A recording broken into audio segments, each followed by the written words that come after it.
Pilar ketiga dari kerangka berpikir Women Peace and Security adalah partisipasi. Mengapa sih partisipasi perempuan sangat penting?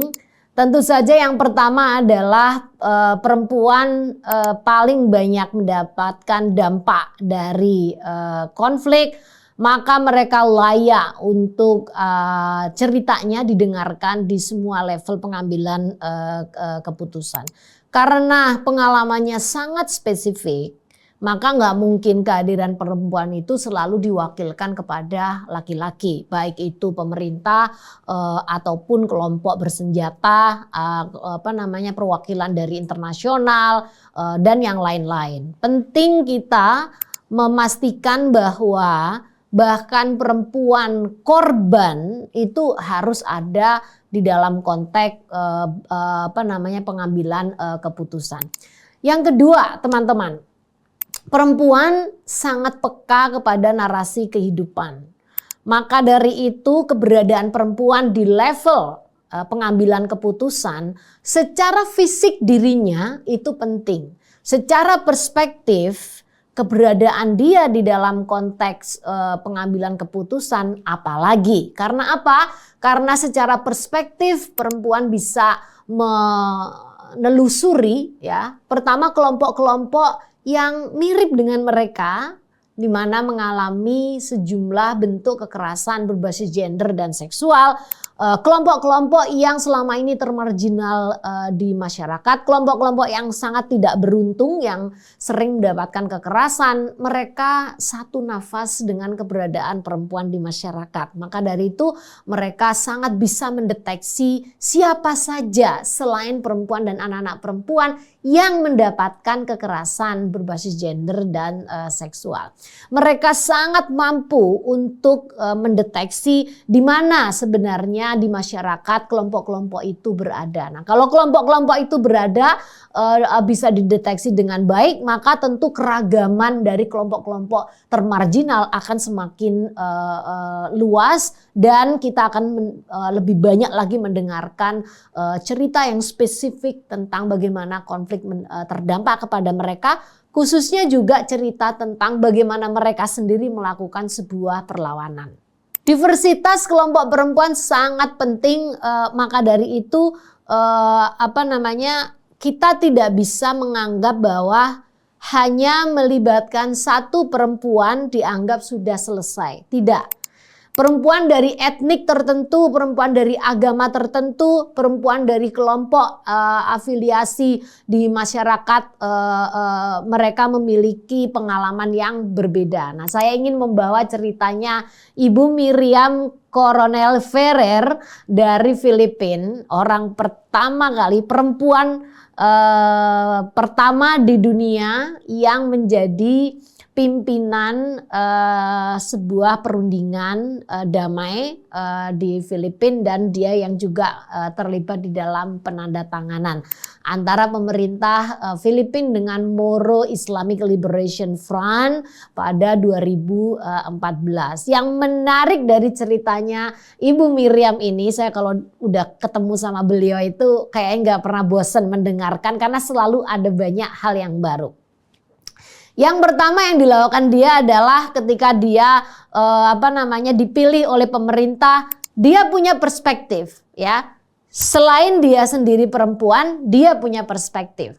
Nah, perspektif dia sebagai aktivis perempuan selalu akan membuka cara-cara baru bagaimana partisipasi itu bisa dilakukan secara optimal. Nah, yang dilakukan oleh Ibu Miriam ini adalah unik sekali. Dia membentuk kelompok-kelompok perempuan, khususnya perempuan-perempuan di tribal, di Mindanao, dan dia membuat konsultasi-konsultasi kecil bersama dengan kelompok-kelompok perempuan lokal untuk mendapatkan apa? Untuk mendapatkan berbagai macam masukan, khususnya bagaimana konflik berdampak serius dan berbeda kepada tiap tribal yang ada di Filipina.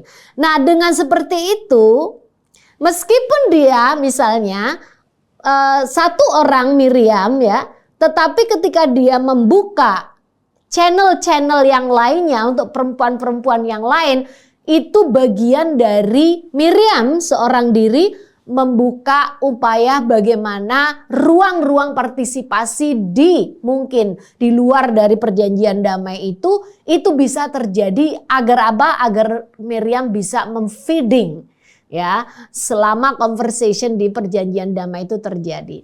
Ternyata yang dilakukan Miriam itu teman-teman juga dilakukan oleh Froilin Mendoza. Ya, Mendoza ini adalah perwakilan dari indigenous people di Mindanao yang kemudian dilibatkan di dalam pembentukan komisi transisi Bangsa Moro untuk membahas Bangsa Moro Basic Law.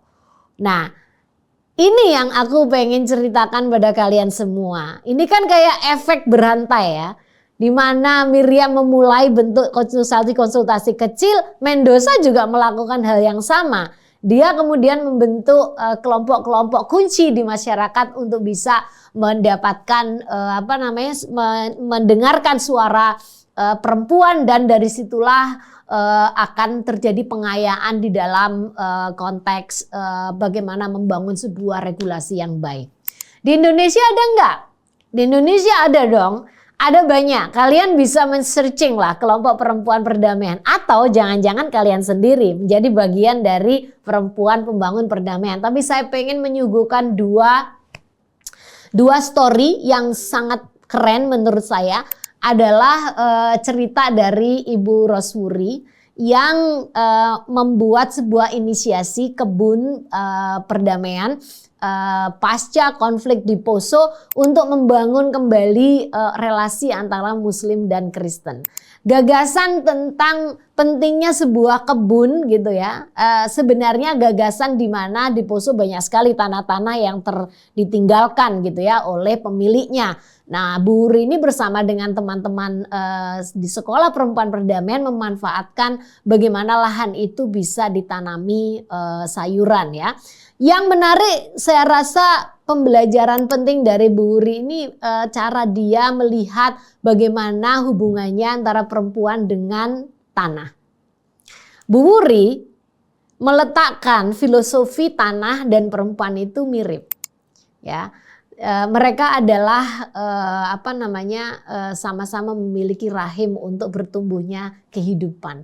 Tanah juga seperti itu. Maka dari itu komitmen sebagai perempuan pembangun perdamaian sama komitmennya bagaimana agar tanah tidak disakiti dengan berbagai macam obat-obatan dan sebagainya yang membuat tanah tidak produktif. Kembali kepada konteks bagaimana gagasan kebun perdamaian ini terjadi.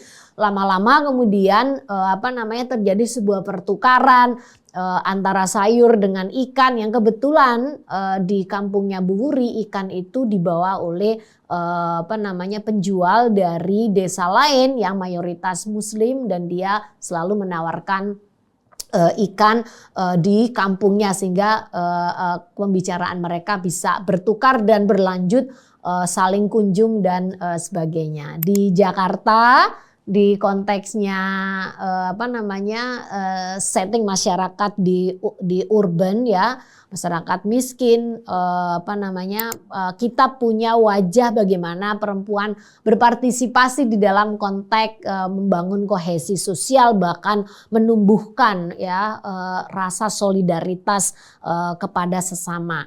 Nah, cerita Ibu Rohima ini betul-betul membuat saya menemukan bagaimana pendekatan dan narasi yang khusus dilakukan oleh perempuan pembangun perdamaian. Pada saat COVID yang lalu, 2000 sampai 2002 ya, kita mengalami COVID. Tentu semua masyarakat terdampak oleh COVID. Salah satunya yang paling terdampak sangat parah adalah tentu komunitas yang mereka memiliki pendapatan rendah gitu. Nah, Rohima adalah salah satu dari sekian banyak keluarga di lingkungan kota yang telah lama bekerja dengan kami, dan dia melihat bahwa ini nggak mungkin kalau di dalam sebuah konteks krisis seperti ini berharap orang luar terus akan menolong. Dan gak akan mungkin ini akan selesai. Sementara jatuh bangun dan sebagainya korban itu terjadi. Maka dari itu Rohima kemudian memikirkan sebuah gagasan gimana ya caranya agar masyarakat meskipun mereka kekurangan, tapi mereka perlu tumbuh rasa solidaritas mereka kepada tetangganya. Narasi yang sangat kuat di-share oleh Bu Rohimah adalah kalau bukan tetangga siapa lagi yang mau membantu. Itu kemudian membuat sejumlah orang yang juga memiliki empati yang sama dan sama-sama ingin agar kampungnya selamat dari krisis, kemudian bersolidaritas dan saling membantu, khususnya kalau ada keluarga yang mendapatkan COVID atau terdampak COVID, maka keluarga yang lain juga membantunya. Di tiga konteks ini teman-teman, khususnya dalam konteks kita bicara tentang partisipasi perempuan, tentu bukan situasi yang gampang. Saya rasa meskipun dunia ini telah mengalami berbagai macam konflik, tetapi tidak juga membuat banyak orang percaya bahwa partisipasi perempuan itu akan bisa membuat perjanjian damai itu jauh lebih efektif. Kita masih melihat bahwa partisipasi perempuan itu masih belum dianggap penting gitu ya. Bahkan data statistiknya dunia ini masih sangat kecil memberikan peluang perempuan ada di dalam resolusi konflik. Di PBB UN Women khususnya sampai tahun 2022 misalnya hanya mencatat 16% perempuan negosiator yang berpartisipasi aktif di dalam berbagai bentuk perundingan damai yang dipimpin oleh PBB. Nah, ini tentu saja sangat menggelisahkan. Mengapa? Karena keberadaan perempuan itu menjadi hal penting dan kunci bagaimana perdamaian itu bisa dilakukan secara sustainable gitu.